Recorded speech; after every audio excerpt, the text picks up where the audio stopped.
Welcome back to episode 2 of Behind the Brand podcast. We were meant to have a guest today. We've already filmed this episode, but we're back doing it again for reasons unbeknown to us. They just don't want to be on here, do they? It's just the way it goes, isn't it? We had recorded, how long did we spend recording that episode? Probably an hour and a half. A good hour and a half of solid talking as well. So it's a shame, but it's one of those things that happen, isn't it? And now you're stuck with just me and Charlie again. So we're going to go through some of the things that have happened in the last couple of weeks since you last saw us. Charlie's had a few bits and bobs going off with his business. There's a few things going on in my world. And also to say we are in a new location today. We are in downtown Delhi on Carlisle Road in Eastbourne. This is one of my shops, a New York-inspired bagel company. And yeah, this is our home for at least this episode, maybe a few episodes in the future. It's a little bit different, a little bit more colourful. And we hope you enjoyed the episode. Let's get into it.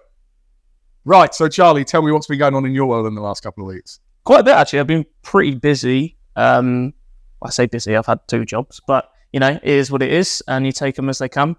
Yeah, so I've had a wedding, which the guy behind the camera, Luke, helped me film. Well done, Luke. Well done, Luke. We were at Pelham House in Lewis for a bride and a groom. Beautiful obviously. venue, isn't it? I've seen a lot of people got married there recently as well. It must have been spenny. Really? Yeah.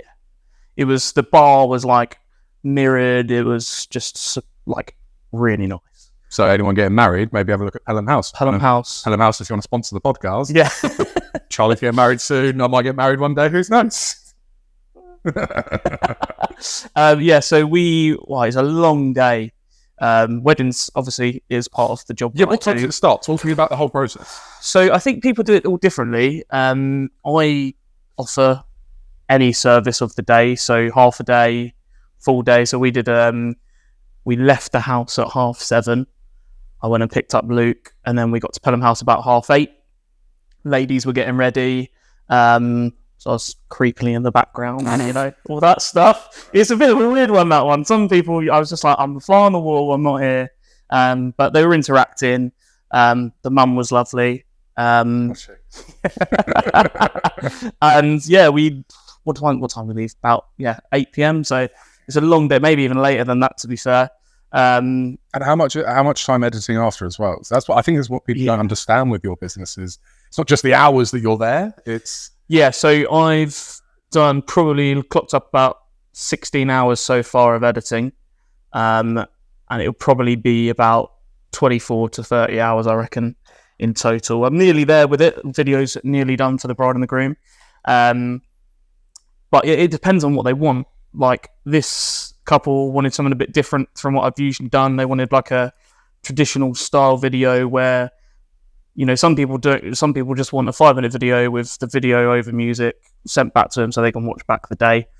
These guys wanted speeches like cut in and around, so it's quite nice and like overlaid over the video. Nice. So I mean, I've got some instrumental laid underneath, so it's all nice and fairy. And then you've got like a bit of the groom's speech, a bit of the dad's speech. The bridesmaids did a speech, which was quite nice. We mic'd them up. Was it? Sorry? Is that normal? Do bridesmaids? I've never heard of that one before. Usually, traditionally, it's father of the bride, groom, best man. That's it. But they had also the best man, 2 bridesmaids did their speech together, and then the groom finished after the father of the bride. And that bit was quite long. And for me, that was the most stressful bit because the whole video is around the speech side of things. It was making sure that the mics are working, don't miss anything. I think there's a little bit of the bridesmaid's speech that we missed, but it's just where they rushed right into it. And obviously, I'm not going to stop them. So there's like... Hold on. Yeah. Wait for me. I'm not ready. It's my day. But... yeah, in the end, it was all good. And we literally missed a snippet of them saying who they were, basically. And the bride and groom know that. Yeah. So, yeah, all in all, it'll probably be about a 10-minute video. And then I will send them... So, hopefully, by the end of this week, I will send them the rough cut. They get one go at any alterations that they want. And then they'll send that back to me, and I'll go for those. And then they get that, basically. And then if they want any more, they don't have to pay a bit extra because it's not in the contract as such. Because, like you said, it's a long time editing. and I don't charge by the hour of editing afterwards. It's just kind of in the package deal. Yeah. Do Do you think that's something you'll reduce over time, as in the time it takes, just the more and more you do? Hopefully, like we spoke about last time, I will not be working full time as well. So then I can my price will go up a bit in terms of, because it can come to them quicker. Yeah. If they don't mind it takes a month, then by all means I can reduce the price. But if they want it, 2 weeks time, like photographers, where the money's up here, I think we spoke to one of the photographers there, and he said he had a job in London the weekend after, and he was charging like $2,500 for it, and they would have got the pictures like within a week. But I don't want to down photographers, but it's a lot easier to edit some photos than it is to go through. Yeah, exactly. And I don't want to sound horrible photographers. I'm not sounding horrible to any photographers out there. I wouldn't want to do it because it's a nightmare. Yeah. Bloody doing that all the time. But your finger. Ow, yeah. I'm joking. Restless finger.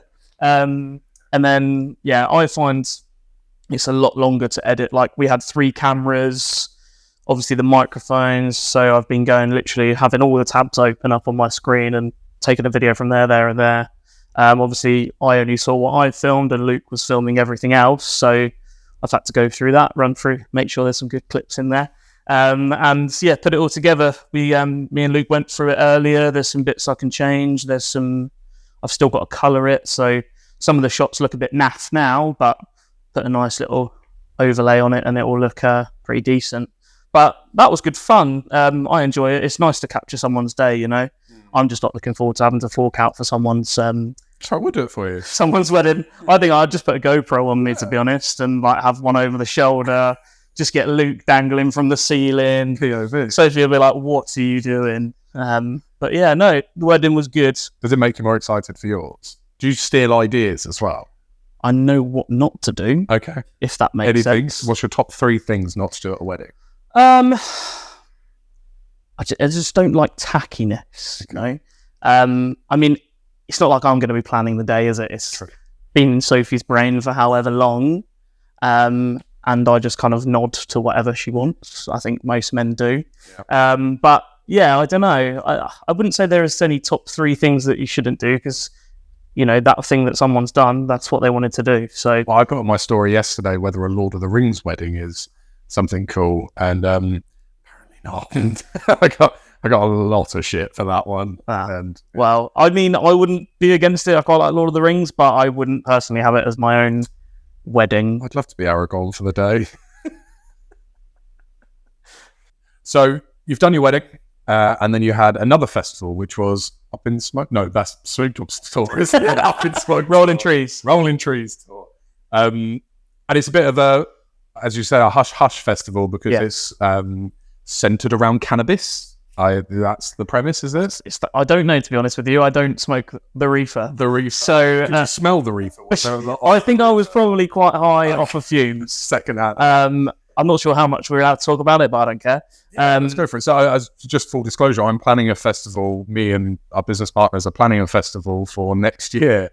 And when it comes to all the red tape and stuff like that, even down to...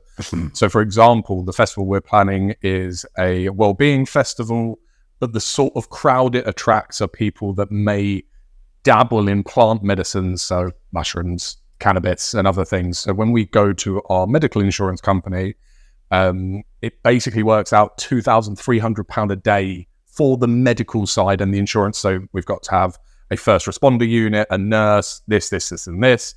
So that's nearly £2,500 a day just on the medical side because of the potential drug use. So you're only doing one day then? No, it's 4. It's 4 days. So 10 grand just on that? Just on that. Literally just on that. But you've got to have it, because if God forbid something was to happen, you've got to have your ass covered. So that's the expense there. So on a festival like this, how do they get away with it? How does it not get shut down? Because I tried to get tickets for it just to see how they worked. You had to message on Instagram. So it was kind of like a sneaky link in that way. But I get it was I'd say where it was. Somewhere north of here, 45 minutes away. Yeah, about 45 minutes away from Eastbourne. How did they get away with it? Because I know there was Green Pride in Brighton a couple of years ago, and I went along to that. There was no police anywhere. And that was out in the middle of, what's the park? Was it Preston Park? It wasn't Preston Park. It was one of the other ones, one of the smaller ones. Black the Ripper was there, RIP. and a couple of other bits and bobs. It's so serious. What's the respect on his neck? R.I.P. He was there, so it's not like there wasn't a draw for a big crowd. So I just don't get how those festivals get away with it. So what was your experience at that festival? I could imagine it must have been a very hard job. First of all, what I'll say is we actually ended up leaving because the rain it was a washout. I think they did get some acts on towards the end of the day, but the guys that I was filming for were on like first thing. So it just kept getting later and later when we turned up. And yeah, it was weird. Like, so we turned up and I was driving with the drummer and a couple of the groupies. And I pulled up in this farm and I was like, hello, mate. Oh, my wristband's in the back. And he was like, what for? So it was very like, he was like, what do you mean? Well, I don't know what you're talking about. I was like, oh, and then I think I'd said something like, oh, we're just going to, I think I might have said we're going to play sports on the field over there or something. Like something ridiculous. Like, yeah, mate, go through. Okay. So it's really, and then the others had their wristbands on, so they just flashed the wristbands. Yeah. But obviously they had security on. And I think what happened was security left because it was chucking it down. And luckily some hero bought a gazebo, like probably a 4 foot by 4 foot gazebo. Yeah. There was about 30 of us. So all I've got on camera is just like this in the gazebo, just trying to get some people's reactions. But yeah, I think that, yeah, and then because the security left, the sound men left, some of the DJs were leaving. Stage and stuff. So there was 2 stages. So there was literally probably. So they'd spent some money on the event. Yeah, I think I heard something like at least 50 G's. Yeah, sounds about right. You know, down with the lingo. And they had the stage, and then they had it was like a big blow up tent, but it was like a massive tent that these guys that I was filming for were supposed to be performing in. Anyway, it was kind of like it was very disconjointed everywhere. No one really knew what was going on. We got there at 10:30 and they were supposed to be on at 11:30. No one said anything. We literally pulled up, and there was. Had Luke come to you with this one as well, or were you on your own? No, I was completely on my own for this one.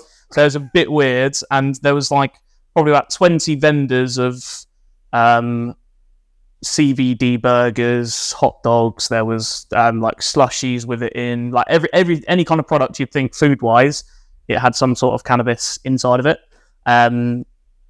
which it smelt amazing. And there was obviously like Jamaican flags everywhere. There was music playing, and then there was this tent that was just like a hot box basically of just everyone selling their legal products. So I got a good bit of that, like walking around, but I mean, so what I've done it for is for a music video, so it will have a nice, like, a few cut scenes and stuff like that, but obviously they didn't get to perform in the end.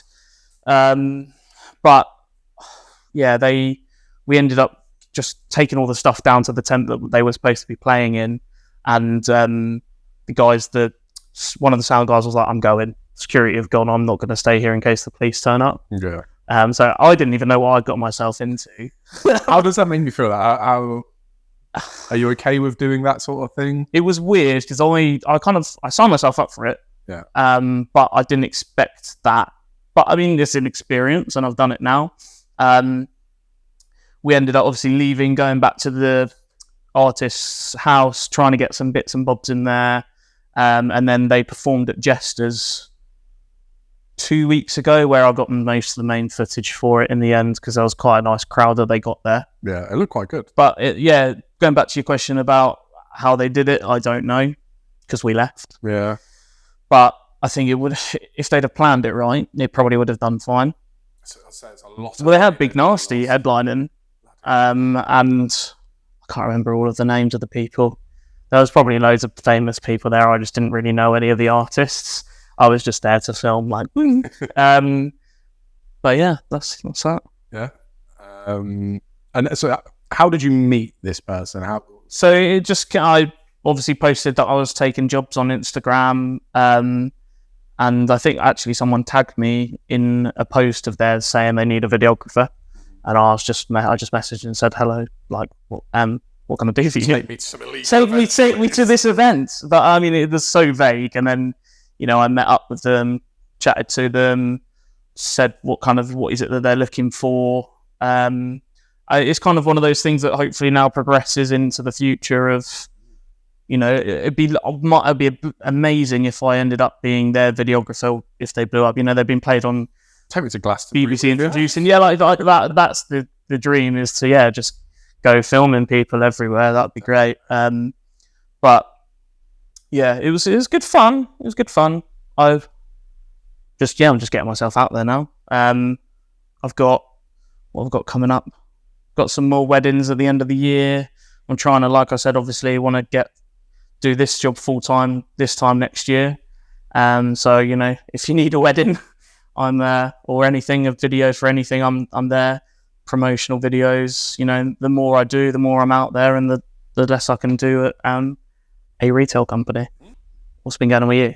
It's actually been a bit of a quieter couple of weeks for us. We're coming to the end of summer season now, so the busy period is coming to a close, and it's actually been a fucking awful summer. Like, it feels like we haven't even had one. Weather-wise, trade-wise, across the board in our sector, it's been pretty tough, and it's been the same with everyone I've spoken to. People have had a lot of events cancelling. Retail footfall across Eastbourne has been dire. We normally have, like, Airborne was good, so we talk about Airborne as a highlight. Thursday and Friday were appalling. The weather was absolutely crap. In the deli, we had worse Thursday and Friday than a normal Thursday and Friday, and it was Airborne. But then Saturday and Sunday were mental. Yeah, I kind of made up for the crap couple of days. But across the board, it just seems to be people are struggling with the cost of living, for one, and people aren't going out and spending money as much. So summer's normally our period that we squirrel away for the winter to get us through those dire months. But this year, it looks like we've just had 2 winters. So it's going to be an interesting one. I'm excited. This sounds really weird. I'm excited to see what winter's like, just so I can compare it against our summer numbers, just to see how bad this summer really was. To see how much next year you've kind of got and hope that we get a better load of weather next year. Because that's the thing, especially in Carlisle Road where we are, it's a gorgeous street.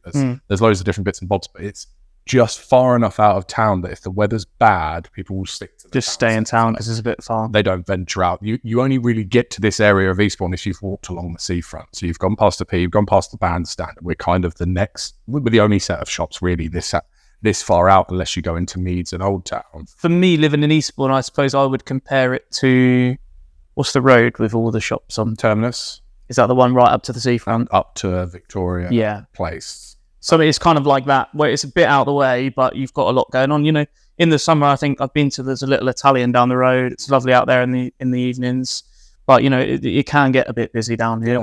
This road has a really good buzz when it is busy. Like Airborne evening, we closed at 6 and probably missed a trick actually. We opened later on the day of the fireworks, but I closed at 6 and I had to come back to the shop for something, and the road was flooded.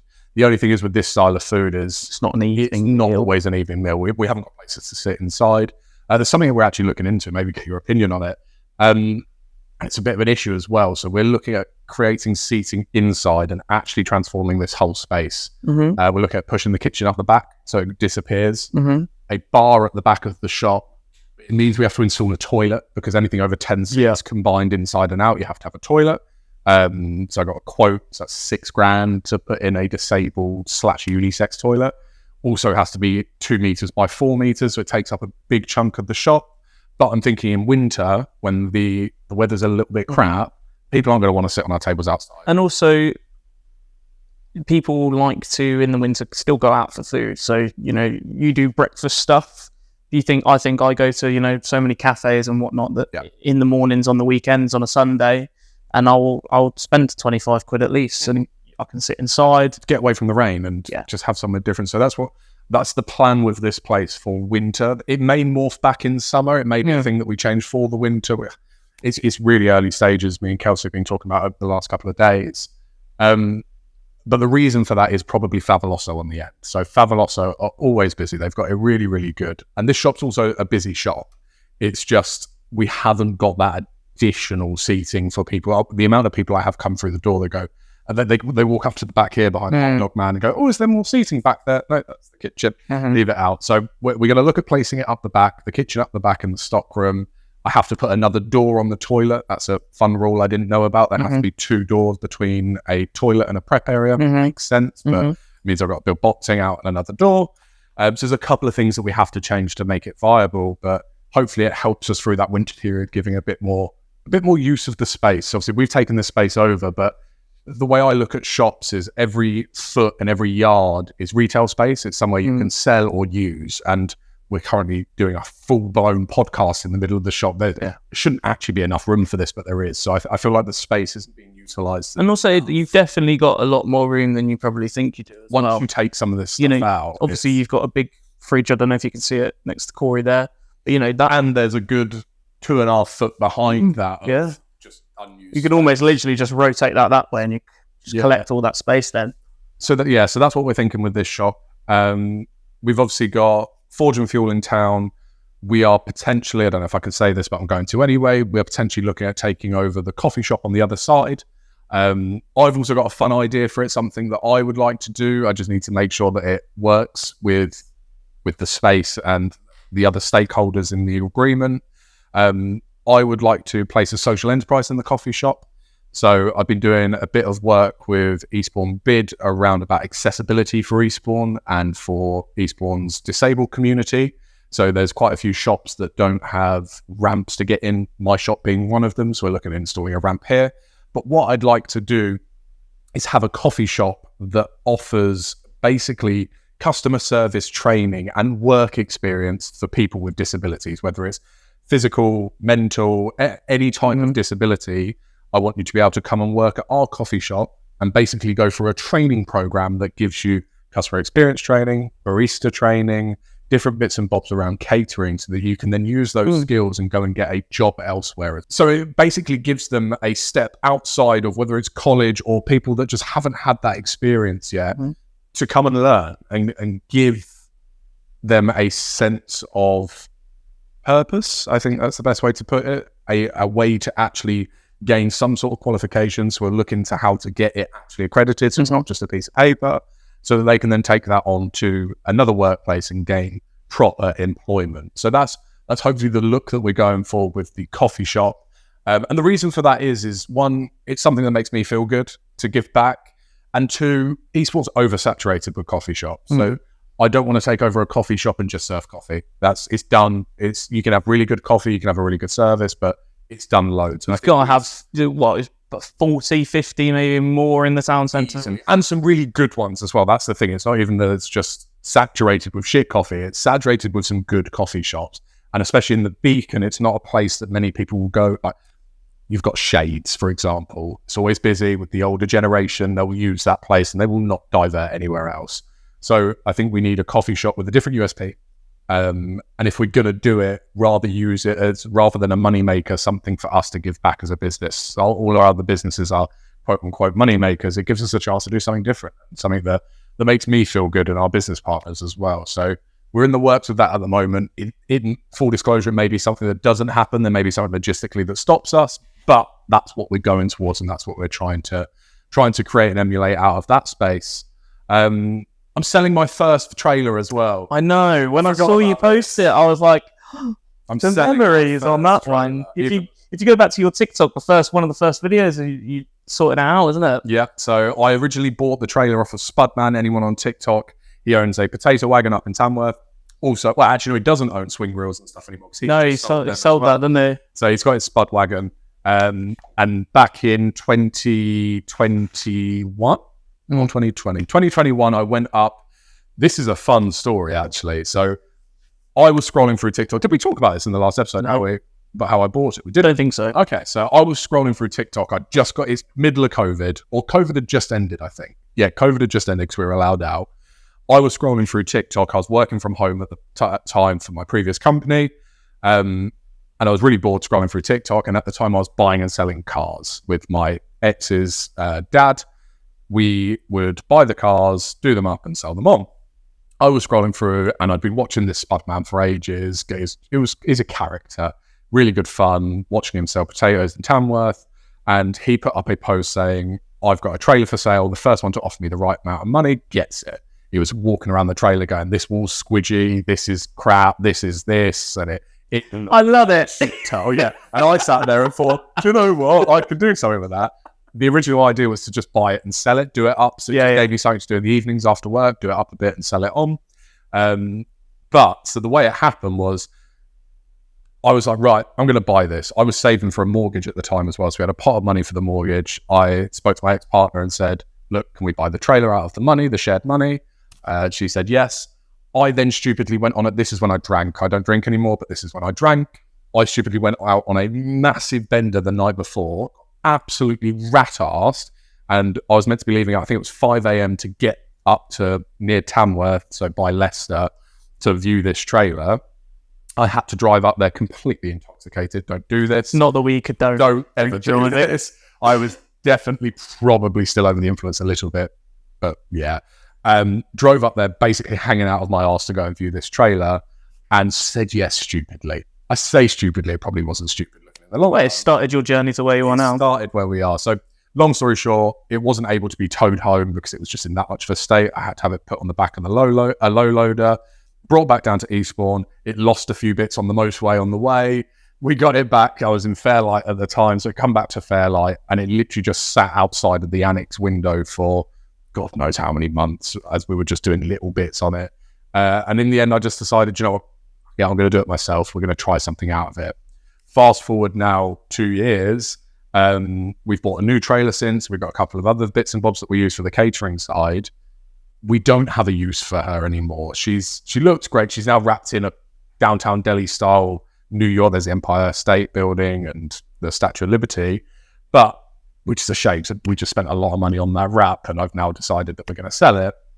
But she went up for sale, not yesterday, the day before. We've had so much interest, so much interest to the point where it's like, I don't even want to sell her anymore. But bidding war. Yeah, literally needs must. It is what it is. There's a few people that have bidded on it that I've outright refused to sell it to, just out of principle. It was my first trailer. It was my first baby. So there's certain businesses I don't want it going to. I'm in talks with a couple of people that seem really keen. I won't say the names, but there's another food company in and around East Sussex that absolutely smash it. Don't know why they want that trailer. I haven't actually asked them yet, but they're coming to view it. Not tomorrow morning, the morning after. And they've got about 6 or 7 other viewings lined up. She's up for cheaper than she's probably worth, and a lot cheaper than the money I've put into her. I don't want to talk about how much money's gone into her, but it's more one of those sales that I wanted to go to someone good, and I need it gone relatively quickly. It's just sitting at the Fisherman's currently using a space that could probably be used by someone else. What would you like to see it come from that? Would you like it to, someone to not follow in your footsteps and go and sell it in 2 years' time, but, someone to create a nice business out of it you have? I think that's the thing. That van, when I bought that van, I paid about $2,000 for the van with the delivery and that sort of thing, and then spent a lot more than that doing it up. This van is up for a price that is really reasonable, and it's someone reposted the story and said business in a box, and I think that sort of covers it perfectly. You could buy the van for the amount of money. I'm selling it with the potential of a pitch, so the Fisherman's pitch, and also the potential of an event as well. So you could literally buy that van and go and make money on it the next week, and a fair amount of money as well. We've taken a lot of money at that festival. I'm giving you the opportunity to buy the van, take it to the festival that I'm going to be at, so I can show you how to do it. It's like a ready-made business, in a box. Exactly that. So it's not about making money off of that van. It needs to go for an amount of money that I need, but I want someone to take the business and actually use it and enjoy it. She's an old girl, but she does well. She's one of those. So we'll be really sad when it goes, but also on the other hand, it's just an asset that we've got that's just sitting around doing that. And you need to push on. Yeah, exactly. And it's not feasible having 2 trailers. We've spoken about our business model before. Having 2 trailers means you need to have 2 tow vehicles, means you need to, in theory, 3 tow vehicles if you're taking a refrigerated van as well, unless that drives. It just becomes clunky. We're moving our business more towards going out of gazebos, following a model of a close friend, Ryan from Feast Street. His business is fantastic. He just loads up a 7.5 tonner with 10 gazebos, drives to a festival, sets up 10 food concessions, looks amazing. So we're following in a sort of similar model. There's been some talks with Ryan about some potential collaborative work as well. So that's the kind of way we're going towards. And not that you're not trying to stop someone from doing the business in a box side of thing. You're just moving on in your point in your business. We're looking at output. So having one trailer is basically for someone starting out, really. It's they use that one trailer, they go to different events, and that's how they do it. We're looking at putting 5 or 6 concessions in an event and being able to put out good food fast. We're moving away from a niche street food company to a large scale operation now, which is fun and exciting, but it doesn't work with the setup that we've got. And you're kind of going back to your original business where it's going to be catering rather than funky street food. Yeah, which obviously is great what you've done with it, but you're going to that full-on fledged. I think there's a limit with that street food market. I had this conversation with someone the other day. So if you're in America, food trucks pull up on the side of the road and they'll have queues down the block for this one food truck. They can go to different counties or states, whatever it is, and each day they make an absolute killing. That's not the case in the UK. The street food market isn't the same over here. It's you book in festivals, you go to events, and you make a certain amount on those events. If we only have one trailer that we're taking there, we're limiting ourselves. So it's about maximizing that for each event. And also the price comparison is so different. I think I've seen on TikTok there's the taco stands. Yeah. That, like you said, they just pull up on the side of the road, $1 for a taco. You'd be paying £5. And we're going back to what we talked in the first podcast about festival prices. You're not going to find that like you do in America, and it obviously works over there. But like you said, you're going to do the 6 spots or 5-6 spots with your gazebos, and that's the way we've got to look at it. Is I probably prefer the one van ethic of street food, because it's fun. You can really interact with customers. But if you look at it on a profitable business scale, it's not that great. Mm-hmm. So that's why you need 5 or 6 food concessions in an event, which is what we're going for now. To make that profit up, you need a different variety. To quote Feast Street's business model, they have a full line of concessions. You can walk up to any of the concessions. So say you've got hot dogs here, burgers over here, fish and chips. You can walk up to the first concession and say, as a family, and say, I want fish and chips, I want a burger, and they'll bring it all through that one concession you've ordered to. Mm-hmm. Whereas if you go to an array of street food vendors, dotting everywhere. So it's about making that ease for the customer for one of them. And the biggest word there is high output. Some of these festivals are 15, 20,000 people. Mm-hmm. You can't do that in one van. You can, but you're going to have a 15, 20 minute queue time, which is people don't want when they don't want to miss their act. Yeah, it takes them away from the event.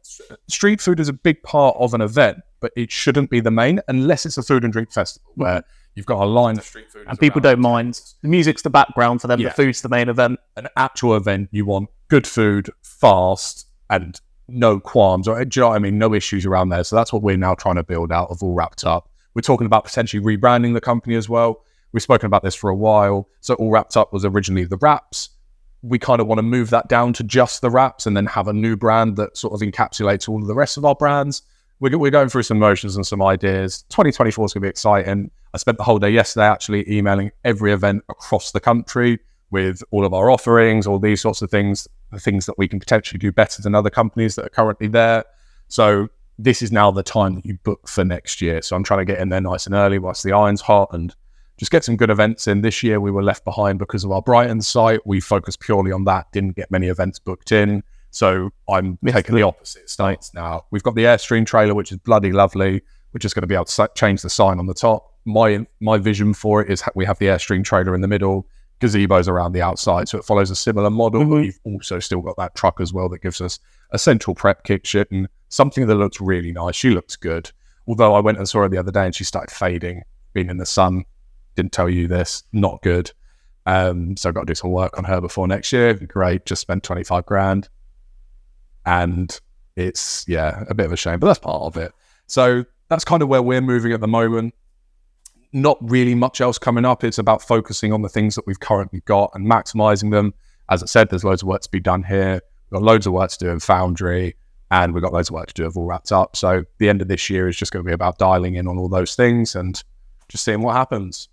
So we're coming to the end of the episode now. And as we said at the beginning, we were meant to have a guest on episode number 2. We filmed the whole thing. We spent the hours there. But unfortunately, technology being technology, it corrupted. I think, was it middle? It was during? No, it was pretty much about 2 minutes before the end, the before the whole end. file corrupted. We had a fantastic episode. We've tried to get the guests back on, but unfortunately our calendars haven't synced up just yet. Hopefully they will in the future. We've got a few more guests lined up as well, which is great. Exciting ones, yeah. Yeah, some really cool ones. I won't say too much about them, but if you're watching this and you own a business or you're on some sort of journey yourself and you want to get involved and jump on, reach out, send us a DM. We are happy to have anyone from any walk of life. We've got some people with hairdressing businesses that are willing to come on in the local area, some other coffee shops, I was thinking of, coffee shop owners, restaurants, and a few other just quote-unquote entrepreneurs in Eastbourne, but also further afield as well if there are people outside of the area. We just want to basically delve right into this, the podcast is called Behind the Brand, just behind the person as well. We just want to dive into people's stories about how they've got to where they have. And, like we said in the first episode, it's all about giving back to the consumer, the viewers, the listeners, and helping you guys out. And that's why, any questions or topics you want us to talk about, just give them to us and we'll talk about them. And we enjoy it, don't we? It's good fun. Although it's hard to sync our calendars up as well. We sit there every week going, right, what time are we free this week? We'll hopefully get a bit more rigor around that so that the episodes definitely become more frequent. They should have been every week, but because of the issue with the last guest, it's kind of messed that up a bit. So, but we'll get there. It's a learning curve for us. This is another quote-unquote business that we're trying to build. Granted, it's not profitable or for profit. It's about having fun and giving back, but it kind of has to be run like another business. Yeah. So that's what we're learning at the moment. We're learning how long it takes to set up at the beginning, when we change locations, what do we put in the background? There's so many different things that come into this little episode that you're watching. Another thing, I think they say on every YouTube channel as well, I checked earlier, 61% of you that viewed the last podcast episode are not subscribed. Please subscribe, whether it's on YouTube or like and subscribe. It's just one of those things that it gives us a purpose to carry on with it, but it also helps us in the future get bigger guests on, potentially get sponsors. No, I'm not even going to say that name. There's too many. I was going to say, you're wearing a Cheetos top, aren't you? Cheetos, if you want to sponsor us, then please do. But yeah, it helps us more than you know. We had nearly 100 views on the last episode, which I'm actually really proud of. Do you know what I mean? You see videos with millions of views, of course, but this is the first time we've ever chucked something out. So to get 100 views on it, that's really cool. So thank you all very much for your support. And anything you want to see on future episodes, as Charlie said, let us know. Hopefully we'll have some really cool guests on for you in the future. So from me, thank you very much. From me, thank you very much. And take care.